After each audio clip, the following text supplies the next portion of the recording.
Hello teacher and welcome to our evidence tree.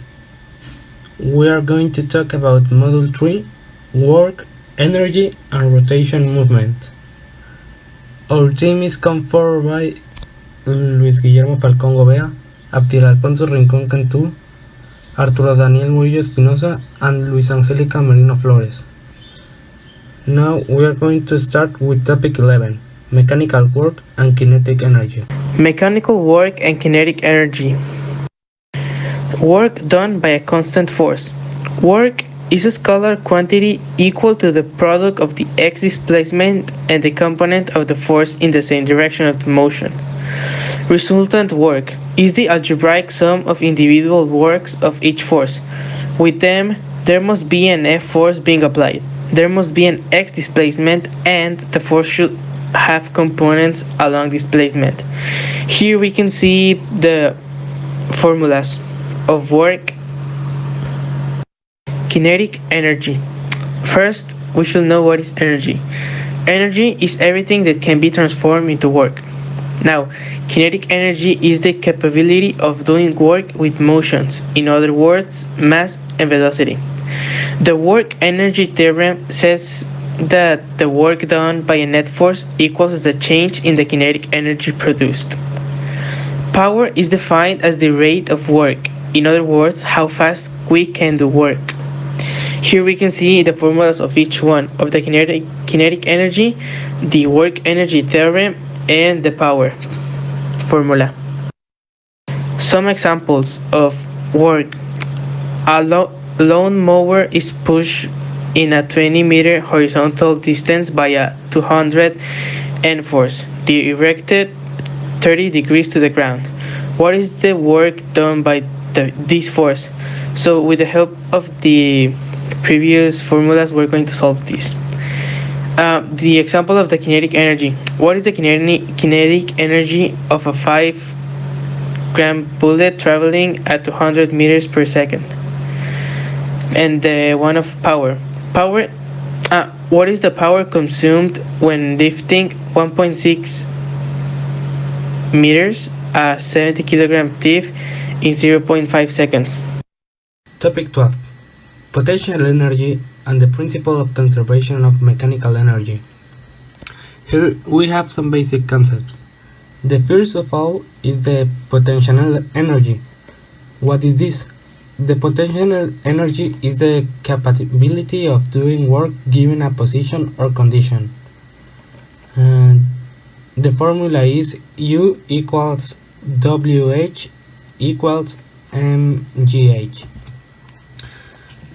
Basically is when we have a certain scenario of a place and a condition like weight, force, you can determine a potential energy that it could get. Then we have the conservative force.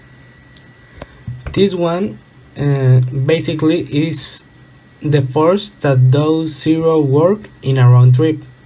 One example is weight. The work done by conservative forces is independent to the path traveled. And in the other hand, we have the non-conservative forces. In this case, the work done by non-conservative forces cannot be restored. It's lost. And it depends on the path traveled, contrary to the conservative force. The linear motion of an object is defined through physical quantities such as displacement, velocity, and acceleration, similar to rotational motion of an object, which facilitates their study and understanding. Period is the time that it takes to do a complete turn, also called a revolution, and frequency is the number of turns over time. Period and frequency are closely related and are the inverse to the other, which means that if you have one of them, you can find the other easily. The linear speed of an object with uniform circular motion can be obtained through its period or frequency. The angular acceleration is the rate of change of the angular velocity, and the angular acceleration can be found with the change of frequency to the next formula. There is a direct relationship between angular and linear acceleration, which can be obtained through the following formula. And here we have a table with linear and rotational formulas that we have used in previous topics. And the sign of convention that we use in these formulas is that positive values mean that the objects spin counterclockwise and negative values mean that the objects spin clockwise.